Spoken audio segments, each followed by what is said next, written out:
சற்று நேரம் அமைதியாக அமர்ந்திருந்து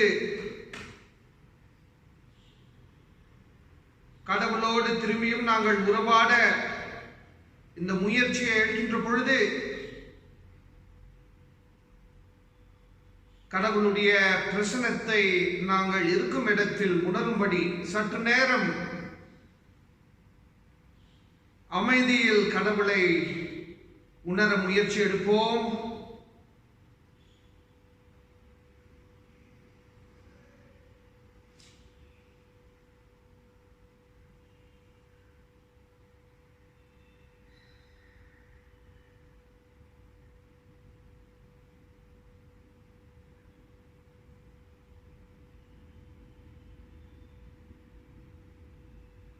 திரியேக கடவுளின் பேராலே இந்த ஆராதனையை ஆசீர்வதித்து ஆரம்பம் செய்வோம்.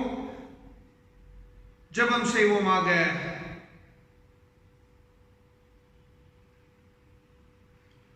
அன்பு நிறைந்த சமாதானத்தின் கடவுளே, இந்த நாளுக்காக உமக்கு கோடான கோடி நன்றி. அன்புள்ள கடவுளே, உமக்குள் நாங்கள் வசிக்கக்கூடிய குடும்பமாக வாழ்ந்து கொண்டிருக்கின்றோம். உலகத்தில் பங்காய் இருந்தாலும் கூட உம்முடைய வாழ்வில் நாங்கள் பங்காய் இருக்க வேண்டும் என்று எண்ணிக்கொண்டு தியானம் செய்து கொண்டு முயற்சிகளை எடுத்துக் கொண்டிருக்கின்றோம். இந்த வழிபாடு நிமித்தம் அன்புள்ள கடவுளே, உம்மை சார்ந்த சீடத்துவத்தை நாங்கள் புரிந்து கொள்ள, சீடர்கள் போல நாங்களும் வாழும்படி கிருபை செய்யுங்கள். சீடத்துவத்தின் முக்கியத்துவத்தை உம்முடைய வார்த்தைகளின் நிமித்தம் நாங்கள் புரிந்து கொள்ள கிருபையாக வழிநடத்துங்கள். மீட்பரானவராகிய இயேசு கிறிஸ்துவின் நாமத்தினால் ஆமென்.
இரண்டாம் ஆராதனை முறை கடவுளை வழிபடுவோம். கடவுள் ஆவியாய் இருக்கிறார். அவரை தொழுது கொள்கின்றவர்கள் ஆவியோடும் உண்மையோடும் அவரை தொழுது கொள்ள வேண்டும். நம்முடைய பிதாவாகிய கடவுளாலும் கர்த்தராகிய இயேசு கிறிஸ்துவினாலும் உங்களுக்கு கிருபையும் சமாதானமும் உண்டாவதாக. இது கர்த்தர் உண்டு பண்ணின நாள், இதில் களி கூர்ந்து மகிழ கடவோம். ஆண்டவரே, எங்கள் உதடுகளை திறந்தருளும். அப்பொழுது எங்கள் வாய் குடியேறிக்கும். பிதாவுக்கும் குமாரனுக்கும் பரிசுத்த ஆவியுக்கும் மகிமை உண்டாவதாக. ஆதியிலும் இப்பொழுதும் எப்பொழுதுமான சதா காலங்களில் மகிமை உண்டாவதாக. ஆமென். திரியேக கடவுளை போற்றுவோம். சேனைகளின் கடவுளாகிய கர்த்தரே, நீர் பரிசுத்தர், பரிசுத்தர், பரிசுத்தர். வானமும் பூமியும் இந்த மகிமையினால் நிறைந்திருக்கின்றன. உன்னதத்திலே ஓசன்னா. கர்த்தரின் நாமத்தினாலே வந்தவர் மகிமையினால் தோற்கடிக்கப்பட்டவர். உன்னதத்திலே ஓசன்னா. கடவுளே, நீர் பரிசுத்தர். கடவுளே, நீர் பரிசுத்தர். சர்வ வல்லவரே, நீர் பரிசுத்தர். சர்வ வல்லவரே, நீர் பரிசுத்தர். சாவாமையுடையவரே, நீர் பரிசுத்தர். சாவாமையுடையவரே, நீர் பரிசுத்தர்.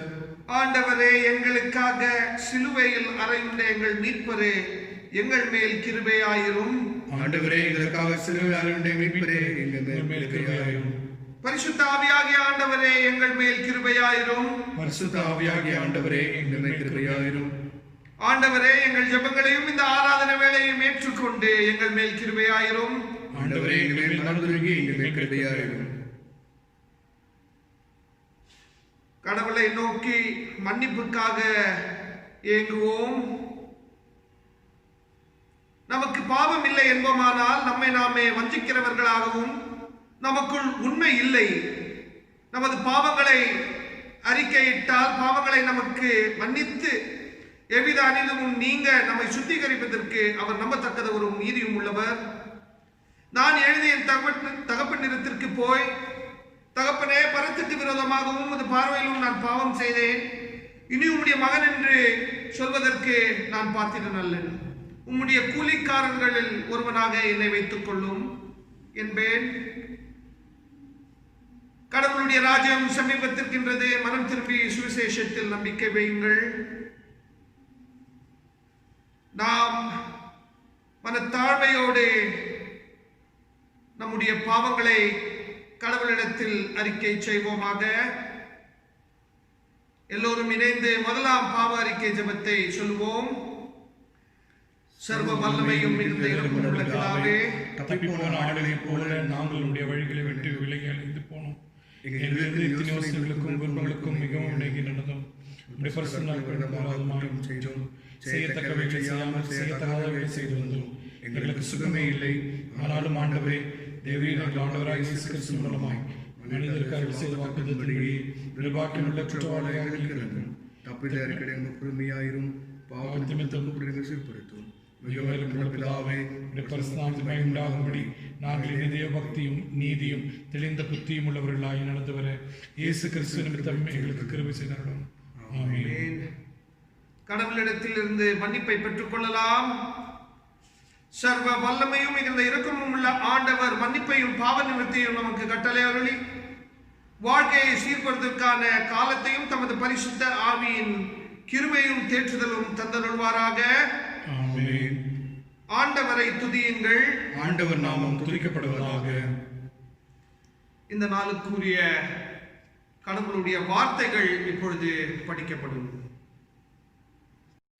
வாசிக்க தெரிந்து கொள்ளப்பட்ட முதலாம் வேத பாடம் 2 ராஜாக்கள் 2ஆம் அதிகாரம் வசனங்கள் 1 முதல் 15 வரை. The first reading is taken from 2 Kings chapter 2 verses 1 to 15. Elijah taken up to heaven. When the Lord was about to take Elijah up to heaven in a whirlwind, Elijah and Elisha were on their way from Gilgal. Elijah said to Elisha, "Stay here, the Lord has sent me to Bethel."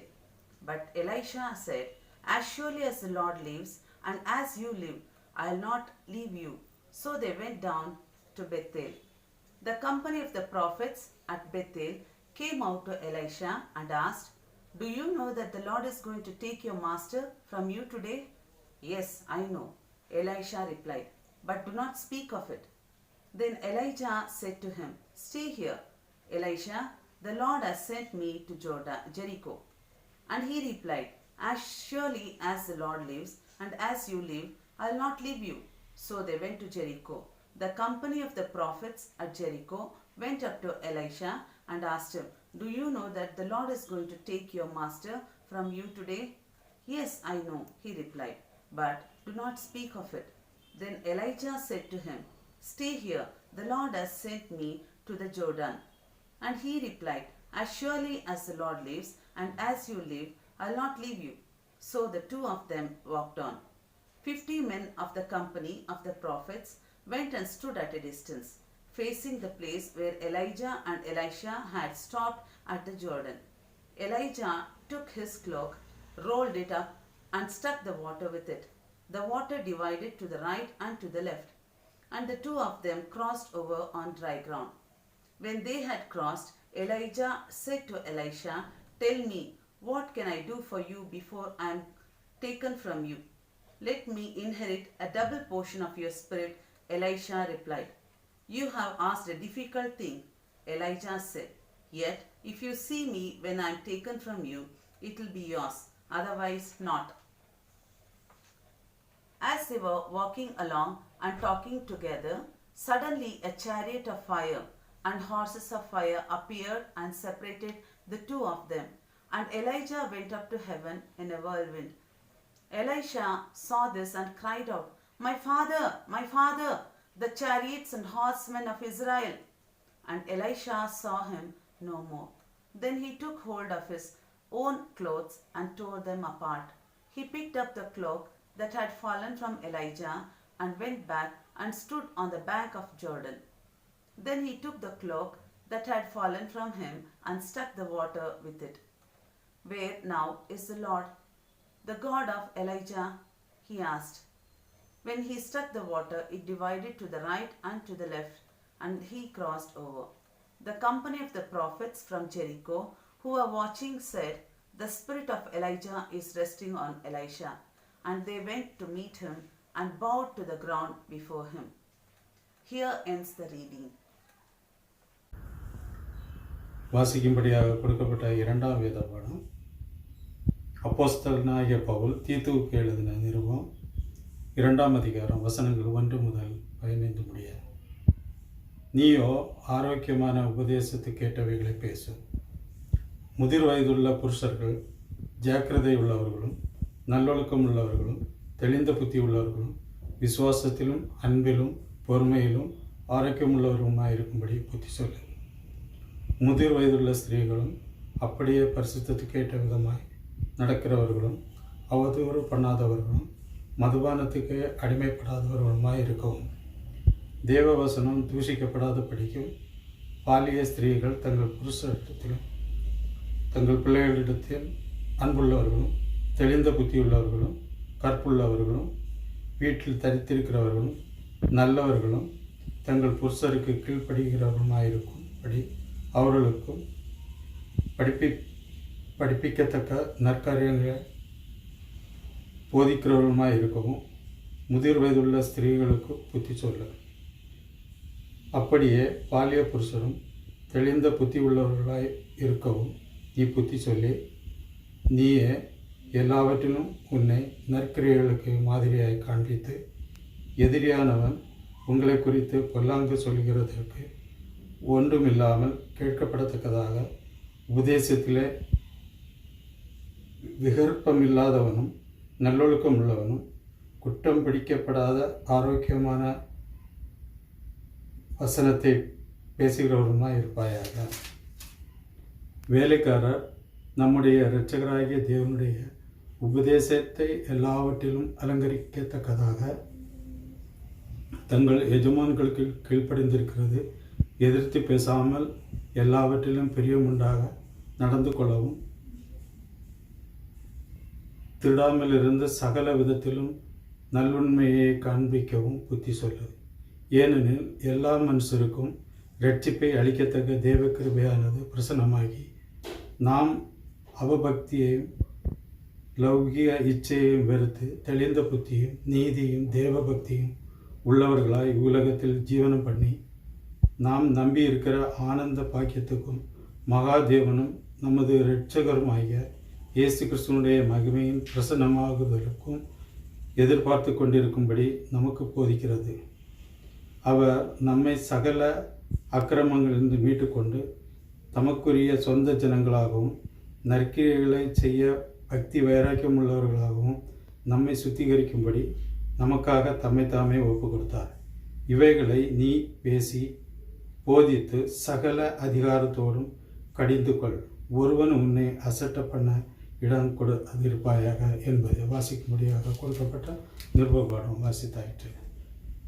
வாசிக்கும்படியாக தெரிந்து கொள்ளப்பட்ட சுவிசேஷ வேத பாகம் பரிசுத்த யோவான் எழுதின சுவிசேஷம் 3ஆம் அதிகாரம் வசனங்கள் 22 துவங்கி 30 முடிய.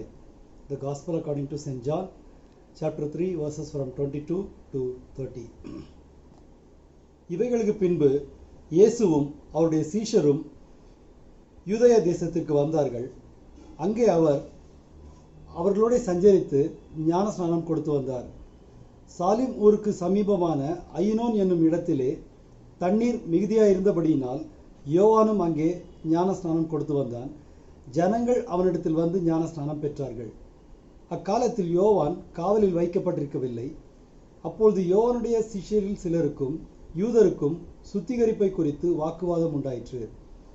அவர்கள் யோவானிடத்தில் வந்து, ரபி, உம்முடனே கூட யோர்தானுக்கு அக்கறையில் ஒருவர் இருந்தாரே, அவரை குறித்து நீரும் சாட்சி கொடுத்தீரே, இதோ அவர் ஞானஸ்நானம் கொடுக்கிறார், எல்லோரும் அவரிடத்தில் போகிறார்கள் என்றார்கள். யோவான் பிரதியுத்தரமாக, பரலோகத்திலிருந்து ஒருவனுக்கு கொடுக்கப்பட்டால் ஒழிய அவன் ஒன்றையும் பெற்றுக்கொள்ள மாட்டான். நான் கிறிஸ்துவல்ல, அவருக்கு முன்னாக அனுப்பப்பட்டவன் என்று நான் சொன்னதற்கு நீங்களே சாட்சிகள். மணவாட்டியை உடையவனே மணவாளன், மணவாளனுடைய தோழனோ அருகே நின்று அவருடைய சொல்லை கேட்கிறவனாய் மணவாளனுடைய சத்தத்தை குறித்து மிகவும் சந்தோஷப்படுகிறான். இந்த சந்தோஷம் இப்பொழுது எனக்கு சம்பூர்ணமாயிற்று. அவர் பெருகவும் நான் சிறுகவும் வேண்டும் என்பதே. வாசிக்கும்படியாக தெரிந்து கொள்ளப்பட்ட சுவிசேஷ வேத பகுதி வாசித்தாயிற்று.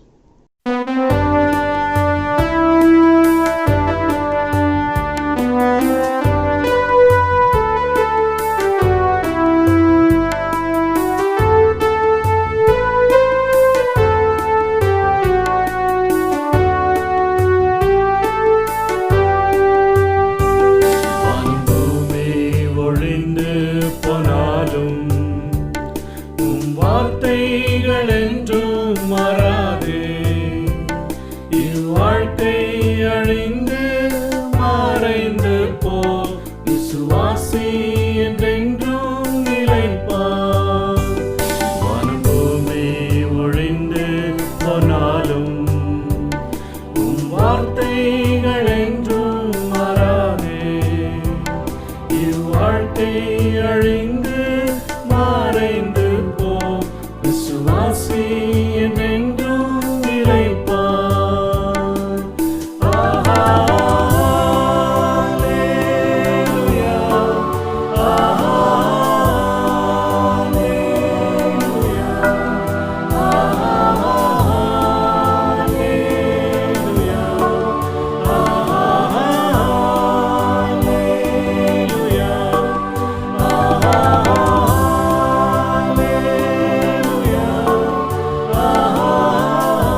ஜெபம் செய்வோம்.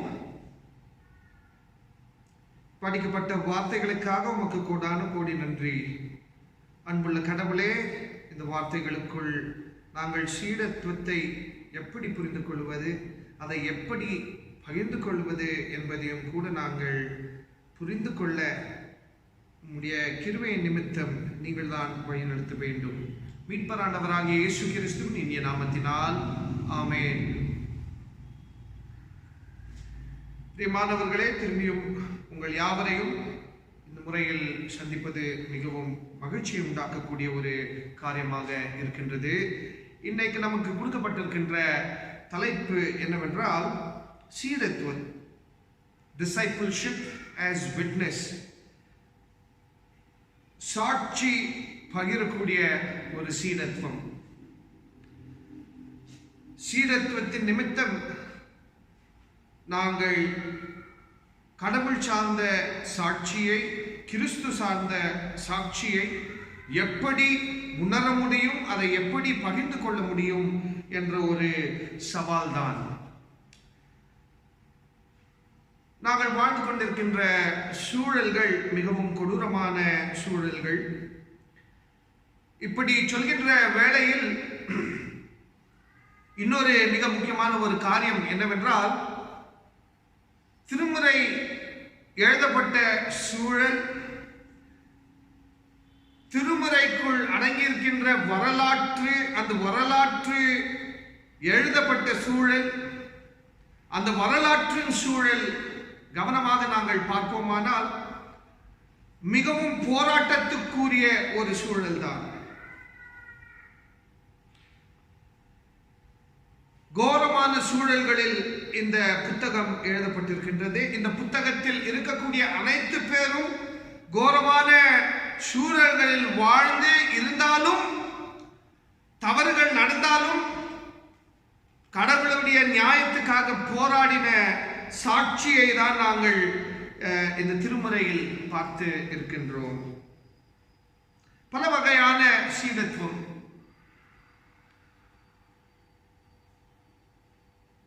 சீடத்துவத்தை குறித்து பேசுவதற்கு முன்பதாக மிகவும் முக்கியமான இன்னொரு காரியம் என்னவென்றால், நாங்கள் வாழ்ந்து கொண்டிருக்கின்ற சூழல்களில் சர்வாதிகாரம் என்பது மிகவும் பலமாக வந்து கொண்டிருக்கின்றது. சர்வாதிகாரத்தை மையப்படுத்தக்கூடிய அதிகாரம் என்பது இன்னும் கோரமாய் இருக்கின்றது, இன்னமும் வன்முறை சார்ந்த காரியமாய் இருக்கின்றது. இந்த சர்வாதிகாரத்தை பின்பற்றுகின்ற அனைத்து அதிகாரிகளும் வன்முறையை இவங்கள் உள்வாங்கி அந்த வன்முறை நிமித்தம் தான் உறவாடி கொண்டிருக்கின்றார்கள்.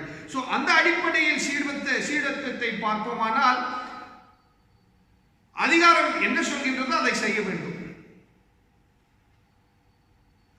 இது கிறிஸ்துவ வரலாற்றிலும் கூட இந்த ஒரு காரியம் இருந்திருக்கின்றது. அதிகாரம் என்ன சொல்கின்றதோ அதுதான் செய்ய வேண்டும். சர்வாதிகாரம் என்ன சொல்கின்றதோ அதுதான் செய்ய வேண்டும்.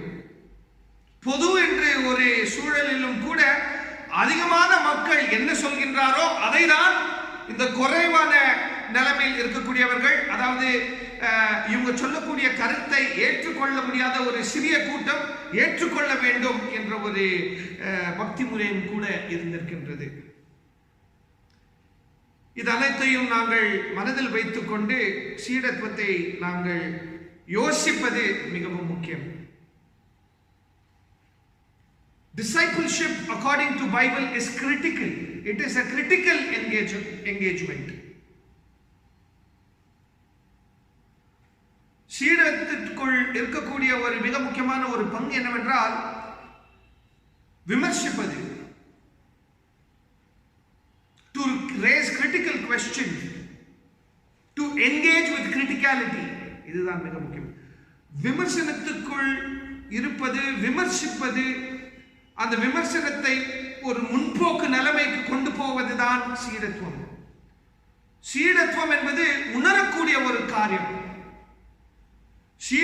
சீடத்துவத்தின் மிக முக்கியமான ஒரு பங்கு என்னவென்றால், நான் யார் என்ற ஒரு கேள்வி. Who am I? If I want to be a disciple, who am I? நான் சீடனாக இருக்க வேண்டும் என்றால் எந்த ஒரு கற்பித்தலுக்கு நான் சீடனாக இருக்க வேண்டும், யாருக்கு சீடனாக இருக்க வேண்டும், இதெல்லாம் வைத்துக் கொண்டுதான் நாங்கள் யோசிக்க வேண்டும். ஆண்டவராக இயேசு கிறிஸ்து ஒரு விஷயத்தை சொல்கின்றார். கடவுளுக்கு இருந்தால் கடவுளுக்கு மற்றும் சீடனாக இருக்க முடியும், இல்லாவிட்டால் உலக பிரகாரமான பணம், அதிகாரம், அரசாங்கம் அதற்கு மட்டும் சீடனாக இருக்க வேண்டும். இரண்டுக்கும் சீடனாக இருப்பது மிகவும் கஷ்டம் என்பது ஆண்டவராகிய இயேசு கிறிஸ்துவுடைய கற்பித்தல். We can't serve two masters. We can't serve God and equally we can't serve earthly powers, authoritarian earthly powers, economic driven, self-centered, politics driven earthly powers. We can't serve them both. We can only be on one side. இந்த பகுதியில் இருக்கின்ற பொழுது கடவுளை எதிர்க்க வேண்டும், கடவுள் போக்க இருக்கின்ற பொழுது இதை எதிர்க்க வேண்டும். இதுதான் ஆண்டவராகிய இயேசு கிறிஸ்து சார்ந்த சீடத்துவம்.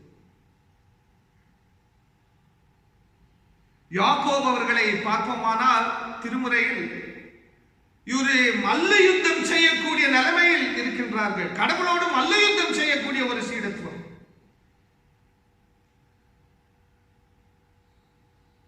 மோசே அவர்களை பார்ப்போமானால் அவருடைய வாழ்க்கை முழுவதும் போராட்டம் தான், பிறப்பிலிருந்தே போராட்டம் தான்.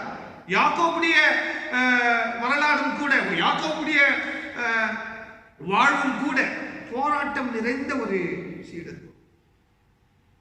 எந்த ஒரு கட்டத்துக்கு போனாலும் கேள்விகள், எந்த ஒரு கட்டத்துக்கு போனாலும் தோல்விகள், எந்த ஒரு கட்டத்துக்கு போனாலும் எந்த ஒரு நிலைமையில் இருந்தாலும் தலையை குனியக்கூடிய ஒரு நிலைமை, கேவலமான ஒரு கேள்விகளை சந்திக்கக்கூடிய நிலைமை, கைவிடப்பட்ட ஒரு நிலைமை.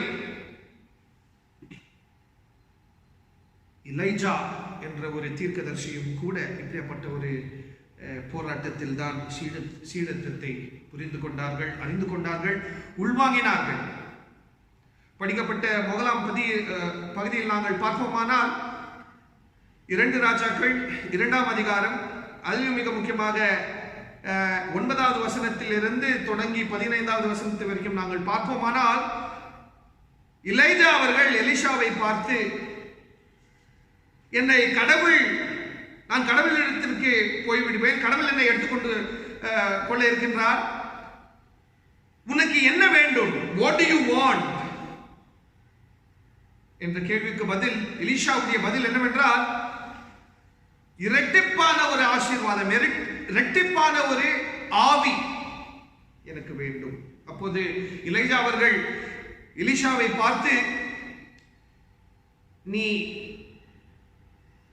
கேட்டிருக்கிற விஷயம் என்னவென்றால் இது மிகவும் கடினமான ஒரு விஷயம்.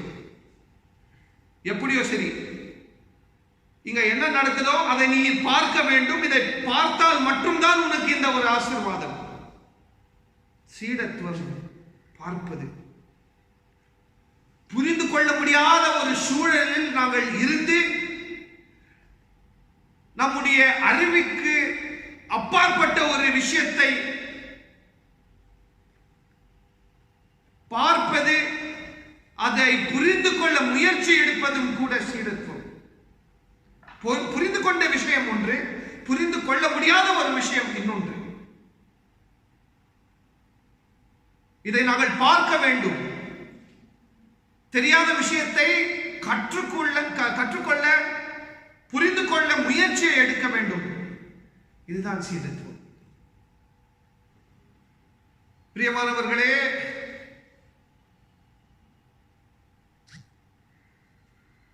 ராஜாக்கள் சார்ந்த, அரசாங்கம் சார்ந்த ஒரு பொருள், ஒரு தேர், நிரப்பு நிறைந்த ஒரு தேர், குதிரைகள், இது அனைத்தும் ஒரு பலமான வேகமான ஒரு காற்றோடு இணைந்து எலியாவை எடுத்துக்கொண்டு போய்விட்டது. அப்பொழுது எலியாவை பார்த்து கதறுகின்றான். கதறக்கூடிய ஒரு குரல் என்னவென்றால், என்னுடைய பிதாவே, என்னுடைய பிதாவே, my father, my father. இந்த காட்சியை பார்த்த பிறகு தன்னுடைய ஆடையை இவன் கிழிச்சி அந்த காட்சியை பார்க்கின்ற பொழுது எலியாவுடைய கையிலிருந்து விழுந்த அந்த ஒரு தடியை எடுத்துக்கொண்டு போய்விட்டார். இந்த காட்சியுடைய ஒரு காரியம் என்னவென்றால், ஒரு புரிதல் என்னவென்றால், இது எனக்கு புரியவில்லை, நீங்கள் சொன்னபடி இது மிகவும் அதிகமான ஒரு பொறுப்பு, இருந்தாலும் நான் ஏற்றுக்கொள்கின்றேன். நீர் எப்படி கடவுளை சார்ந்து கடவுளுக்காக, கடவுளுடைய நியாயத்துக்காக போராடினோ அதை போல நானும் போராடுவேன்.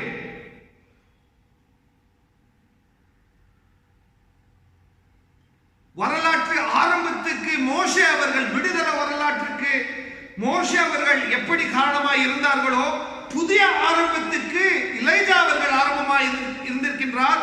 இந்த வரலாற்றில் நானும் பங்காய் இருப்பேன், இந்த போராட்டத்துக்கு நானும் பங்காய் இருப்பேன் என்ற ஒரு ஆழமான பக்தி முறைக்குள் எலிஷா அவர்கள் வந்துவிட்டார். பிரியமானவர்களே, இந்த ஒரு காட்சி, இந்த ஒரு பகுதியிலிருந்து நாங்கள் கற்றுக்கொள்கின்ற மிகவும் சுலபமான, மிகவும் சாதாரணமான ஒரு கற்பித்தல், ஒரு விஷயம் என்னவென்றால், the lesson that we have to learn here is, can I grapple with misunderstandings? Can I grapple with those things that are beyond my understanding? என்னுடைய புரிதலுக்கு அப்பாற்பட்ட காரியத்தை நான் புரிந்து கொள்ள முயற்சி எடுக்க என் கையில் முடியுமா?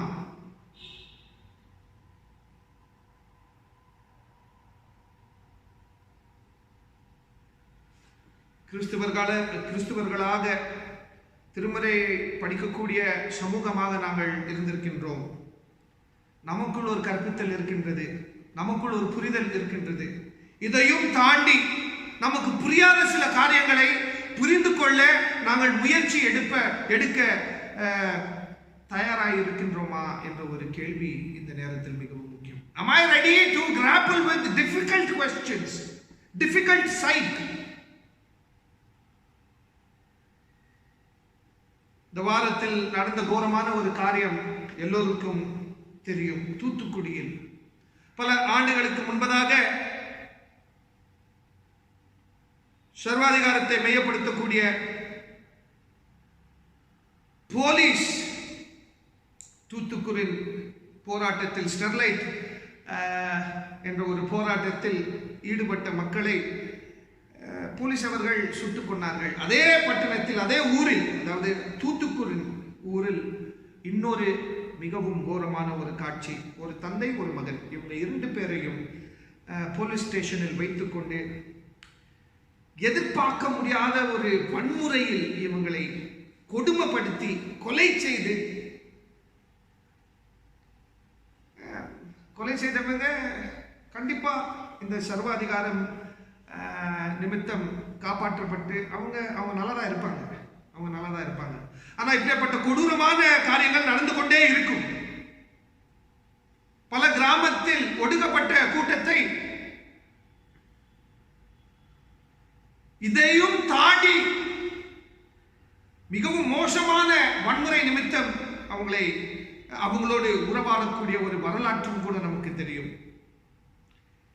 கோரமான காரியங்கள் நடந்து கொண்டிருக்கின்றது. இந்த காட்சியை நாங்கள் பார்த்து கொண்டிருக்கின்றோமா? இந்த காட்சியை பார்த்து நாங்கள் என்ன செய்ய வேண்டும்? திருச்சபையாக என்ன செய்ய வேண்டும்? அந்த குடும்பத்துக்கு ஆறுதலுக்காக பிரார்த்தனை செய்து அதோடு என்னுடைய காரியம் முடிந்தது என்று அமைதியாக இருக்க முடியுமா? இல்லை இதை தாண்டி வேற ஏதாவது செய்ய முடியுமா? நியாயத்துக்காக போராட முடியுமா? இப்படிப்பட்ட காரியங்கள் நடக்கக்கூடாது என்ற ஒரு ஈடுபாடில் இருக்க முடியுமா என்ற கேள்விகளை நாங்கள் எடுப்பது, சந்திப்பது மிகவும் முக்கியமாக இருக்கின்றது.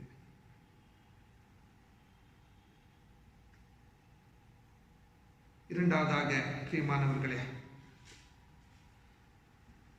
யோவான் அவர்கள் எழுதின நற்செய்தி நூல்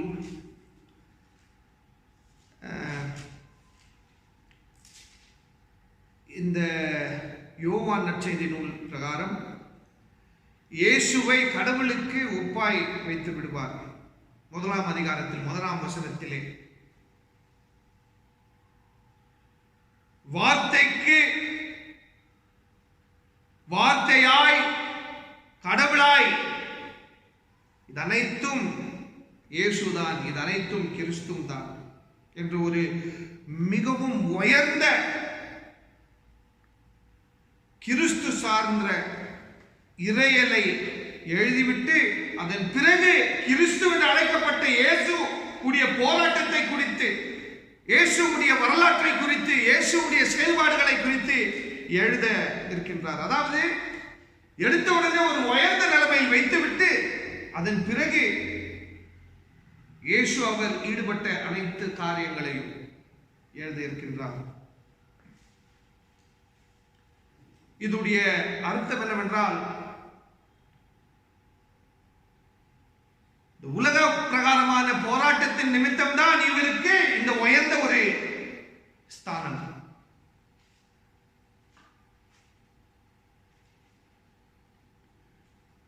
உலக பிரகாரமான போராட்டத்தில் பங்காய் இருப்பதனால் மற்றும் தான் இந்த உயர்ந்த ஸ்தானம். இப்படிப்பட்ட இயேசு இந்த புத்தகத்தில் படிக்கப்பட்ட இந்த குறிப்பிட்ட வசனத்தை பார்ப்போமானால், ஞானஸ்தானத்தை கொடுக்கக்கூடிய யோவான் உடைய சீடர்கள் யோவானை விட்டு இயேசுவோட இணையக்கூடிய ஒரு செயல்பாடுகளை நாங்கள் பார்க்கின்றோம். அந்த நதிக்கு இந்த புறத்தில் யோவானுடைய ஈடுபாடு, நதிக்கு அந்த புறத்தில் இயேசுடைய ஈடுபாடு. சீடர்கள் இயேசுவை குறித்து வந்து யோவானிடத்தில் சொல்கின்ற வேளையில் யோவான் அவர்கள் என்ன சொல்கின்றார்? இருந்தால் என்ன, போய் பாருங்கள், நான் கிறிஸ்து இல்லை, அவன்தான் கிறிஸ்து. அதாவது இந்த சீடர்களை நாங்கள் கவனமாக பார்ப்போமானால், சமூகத்தை தாண்டி சமூகத்துக்கு எதிர்ப்பாக செயல்பட்டுக் கொண்டிருக்கின்ற யோவானுடைய முயற்சியில் இவங்கள் பங்காயிருக்கின்றார்கள். எதிர்ப்பு சார்ந்த ஒரு செயல்பாடுகளில் ஈடுபட்டுக் கொண்டிருக்கின்றார்கள். இருந்தாலும் யோவானவன் இதையும் தாண்டி ஒரு உண்மை இருக்கின்றது, அதையும் நீங்கள் பார்க்க வேண்டும், அறிய வேண்டும், அதை உணர வேண்டும், அதை உள்வாங்க வேண்டும் என்ற ஒரு விஷயத்தை சொல்கின்றார். நீங்க அனைத்து பேரும் என்னுடைய சீடர்கள் தான், பட் இருந்தாலும் இது ஒரு உண்மை, இதை தாண்டி இன்னும் ஒரு உண்மை இருக்கின்றது. அந்த உண்மைக்குள், அந்த நியாயத்துக்குள், அந்த அன்புக்குள், அந்த சமாதானத்துக்குள் நீங்கள் பங்காய் இருக்க வேண்டும். அதாவது பொதுவாக திருச்சபையில் மற்றும் கிறிஸ்துவ சமூகத்தில் ஒரு முக்கியமான விஷயம்,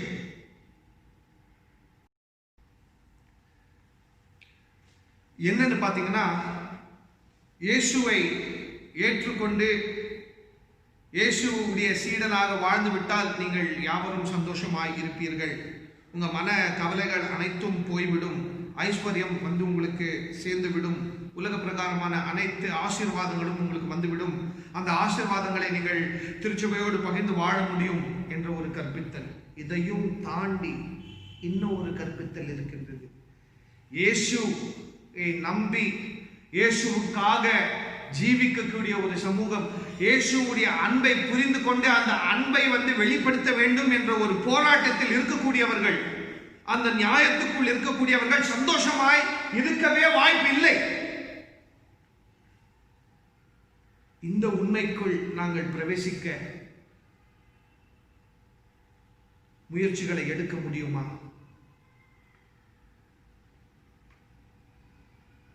அதாவது துன்பம் தான் வாழ்க்கை என்று நான் சொல்லவில்லை. வாழ்க்கைக்குள் போராட்டம் என்று இருக்கின்றது. இந்த போராட்டம் கிறிஸ்துவால் இருக்கக்கூடிய போராட்டம் என்பது இன்னொரு பகுதி. அந்த பகுதியில் நாங்கள் ஈடுபட, அந்த பகுதியில் நாங்கள் இருக்க தயாராய் இருக்கின்றோமா என்ற ஒரு கேள்வியை நாங்கள் எழுப்ப வேண்டும். அதாவது படிக்கப்பட்ட இந்த பகுதியில் கடைசி வசனம் என்னவென்றால், he must increase, அவங்கள் பெருக வேண்டும், but I must decrease. இயேசுவுடைய உண்மையான சீடத்துவம் என்னவென்றால், the discipleship that is grounded on Jesus is this: I should reduce, Christ in me should be increased. இயேசுவுடைய அன்பை பிரதிபலிக்கின்ற பொழுது நான் மையப்படக்கூடாது, இயேசு பிரதிபலிக்க வேண்டும், இயேசு மையமாக வேண்டும், நான் இல்லாமல் போயிடுவேன். I should decrease. இதுதான் சீடத்துவம். பிரியமானவர்களே, இயேசுவுடைய சீடர்களாக இருக்க முயற்சி எடுப்போம். சமூகத்தில் இன்னும் ஆழமாக நாங்கள் ஈடுபடுவதற்கு கடவுளிடத்தில் இருந்து தைரியத்துக்காக மன்றாடுவோம். கடவுள் தான் இந்த வார்த்தைகளை ஆசீர்வதிக்க வேண்டும். கடவுளுடைய இந்த அருள் நமக்கு ஆசீர்வாதமாய் இருந்து ஆசீர்வாதம் கூறிய காரியங்களில் நாங்கள் ஈடுபடும்படி கடவுளுடைய கிருபை நிமித்தம் வழி நடத்துவார். ஜெபிப்போம்.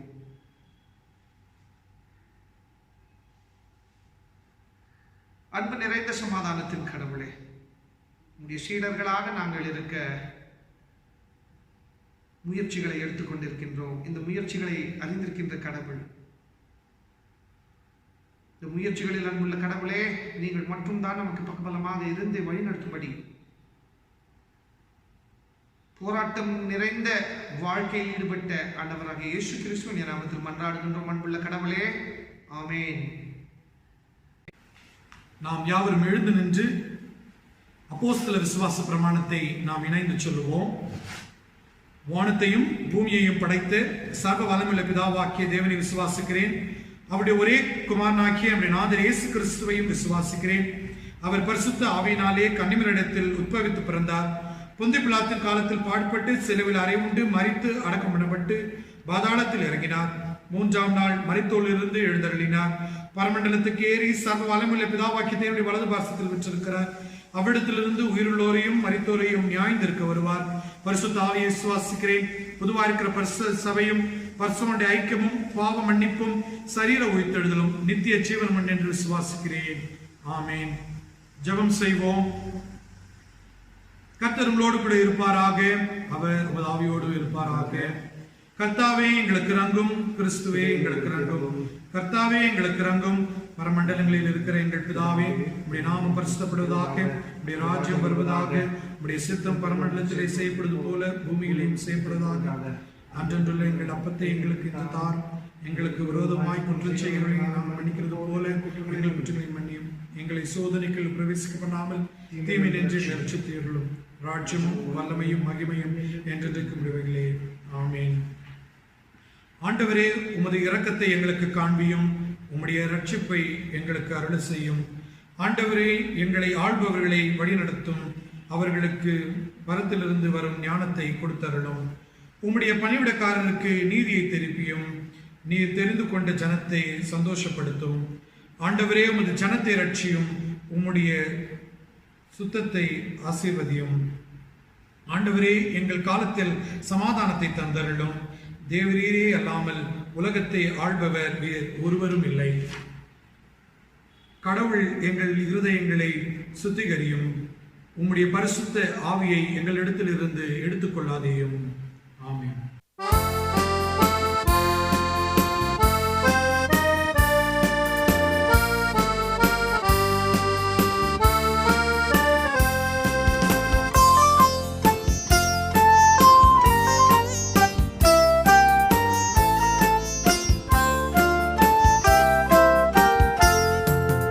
இயேசு அழைக்கிறார்.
காத்திடவே கார்மேகம் போன்ற கஷ்டங்கள் வந்தாலும் கனிவுடன் உன்னை காத்திடவே இயேசு அழைக்கிறார்,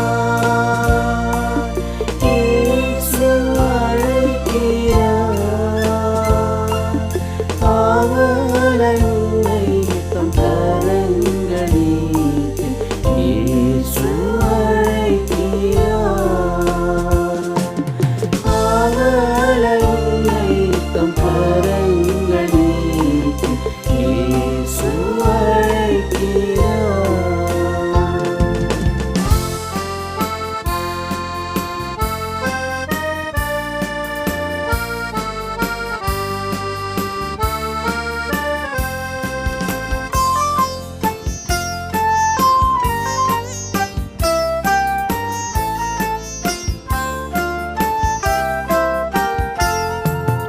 எந்த நேரத்திலும் ஆறுதல் உனக்களிப்பார். எத்துன்ப நேரத்திலும் ஆறுதல் உனக்களிப்பார்.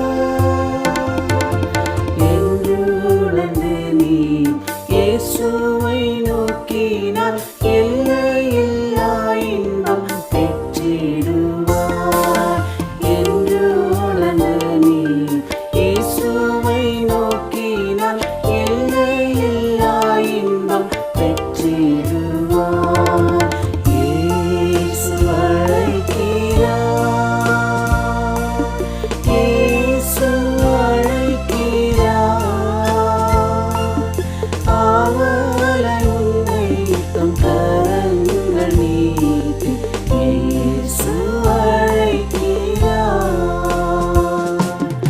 ஆவலாய் உன்னை தம் கரங்கள் நீட்டி இயேசு அழைக்கிறார்.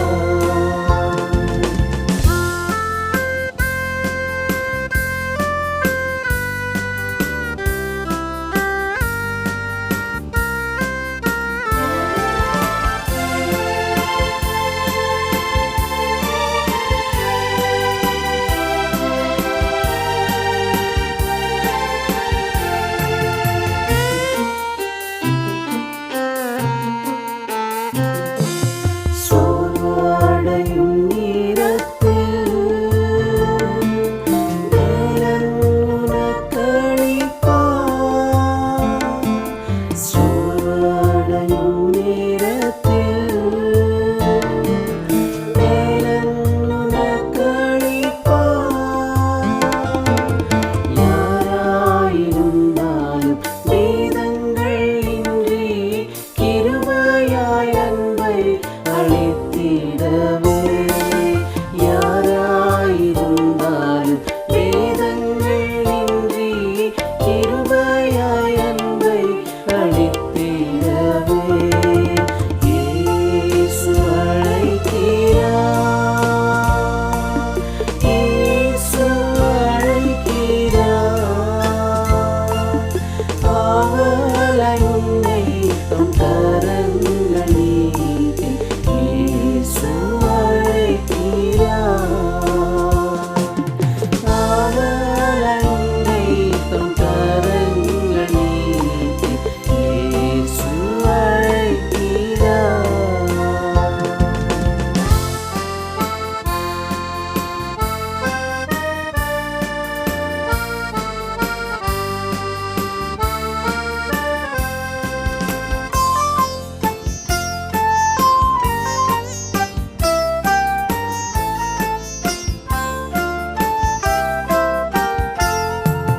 சகல வியாதியையும் குணமாக்க வல்லவராம். சகல வியாதியையும் குணமாக்க வல்லவராம். அவரும் வெளிச்சம் ரட்சிப்புமானத தாமதமின்றி நீ வந்திடுவாய்.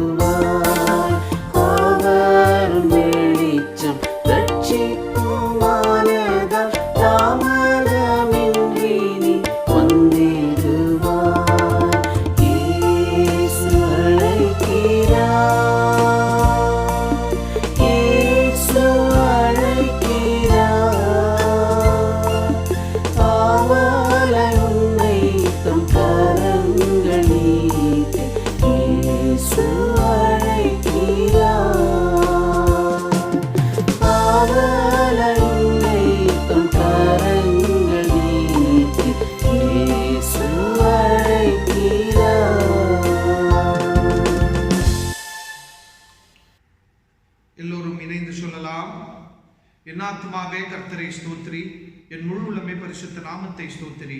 என் ஆத்துமாவே கர்த்தரை ஸ்தோத்திரி, கர்த்தர் செய்திருக்கின்ற சகல உபகாரங்களை மறவாதே. ஆமென். நம்பிக்கையோடு கடவுளுடைய ஆசீர்வாதத்தை பெற்றுக் கொள்ளலாம்.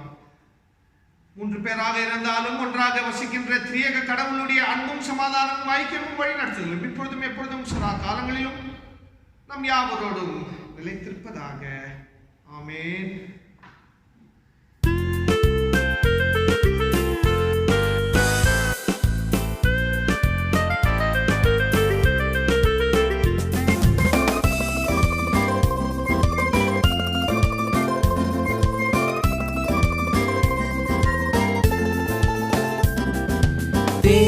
தேனினிமையிலும் இயேசுவின் நாமம் திவ்ய மதுரமாமே.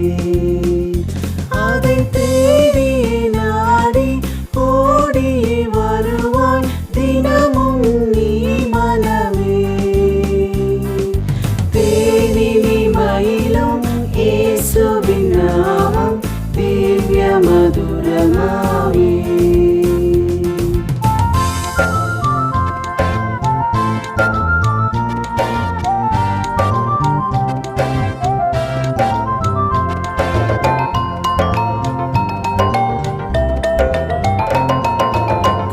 காசினிதனிலே நேசமதாக கஷ்டத்தை உத்தரித்தே, பாவ கசடத்தை அறுத்து சாபத்தை தொலைத்தார் கண்டுணர் நீ மனமே. தேனினிமையிலும் இயேசுவின் நாமம் திவ்ய மதுரமாமே.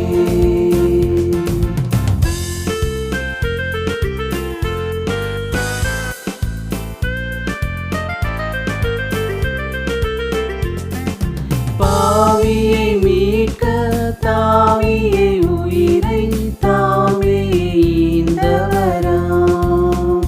பின்னும் நேமியம் கருணை நிலை வரமுண்டு நிதம் துதியின் மனமே. தேனினிமையிலும் இயேசுவின் நாமம் திவ்ய மதுரமாமே.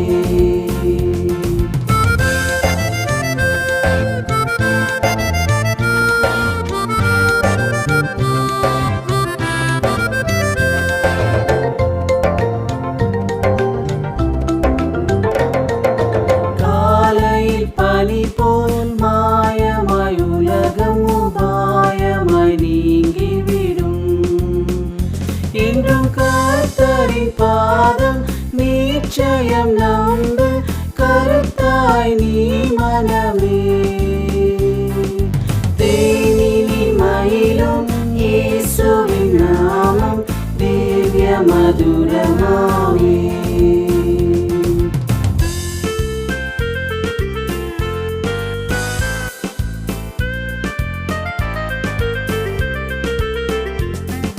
துன்பத்தில் இன்பம் தொல்லையில் நல்ல துணை வரம் நேசரிடம் நீயும் அன்பதாய் சேர்ந்தால் அனைத்துன்னை காப்பார் ஆசைக்குள் நீ மனமே. தேனினிமையிலும் இயேசுவின் நாமம் திவ்ய மதுரமாமே.